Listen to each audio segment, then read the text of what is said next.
Hi friends అందరికీ చూడండి ఈ కవర్లో ఈ బట్టలన్నీ అయితే నేను ఎందుకు తీసిన అంటే ఒక ఆమె ఒకసారి బ్లౌజులు కుట్టించుకొని సైజ్ బ్లౌజ్ అయితే ఆమె కొంటబోలేదు, ఇంకా నేను కూడా ఇయ్యలేదు. మళ్ళీ వేరే బ్లౌజ్ ఇస్తా అనేసి ఇక్కడనే పెట్టిపోయింది.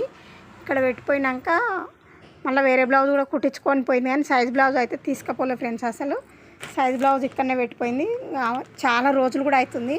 అయితే ఆ చాలా రోజులలో ఆమె ఇంతకుముందు కూడా వచ్చిపోయింది, 2-3 సార్లు వచ్చిపోతే నాకు కొంచెం అర్జెంట్ ఉంది చూస్తా నేను, ఇంకా ఇప్పుడైతే కాదు అని చెప్పిన సరే అనిపోయింది. మళ్ళీ నిన్న ఫోన్ చేసి ఏమన్నదంటే నా సైజ్ బ్లౌజ్ నీ దగ్గరనే పోయింది అక్క, ఇంకేడ పోయిందో ఏమో, నాకైతే ఆరోగ్యం బాగుండట్లేదు, సైజ్ బ్లౌజ్ పోయినాక ఇంకా దాంతో ఎవరన్నా ఏమన్నా చేసిర్రేమో అని అన్నది.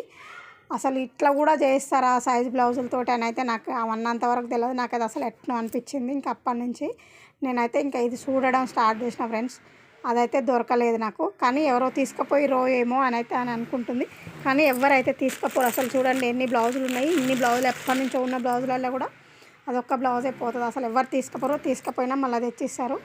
కానీ ఇంకా ఏదేమైనా కానీ సైజ్ బ్లౌజులైనా ఏదైనా మన దగ్గర పెట్టుకోవడం మన తప్పు. అసలు ఎప్పటికప్పుడు ఇచ్చేసేయాలి ఏ టైలర్ అయినా సరే. మిస్టేక్ ఏంటంటే ఆమె కొంట పోకపోవడం, నేను ఇవ్వకపోవడం నాదే తప్పు. ఇప్పుడు ఇవన్నీ అయితే నేను చదువుకోవాలి ఫ్రెండ్స్. చూడండి ఉంటుంది ఈ సెల్ఫ్లో ఉన్న కవర్లలో ఎలానో కానీ బ్లౌజ్ అయితే పక్కా ఉంటుంది. ఇంకెప్పుడైతే నా దగ్గర అలా జరగలేదు, ఇంకా మీదట కూడా జరగకుండా చూసుకోవాలి ఫ్రెండ్స్. బాయ్. మరి నా వీడియో నచ్చితే ఒక లైక్ చేయండి.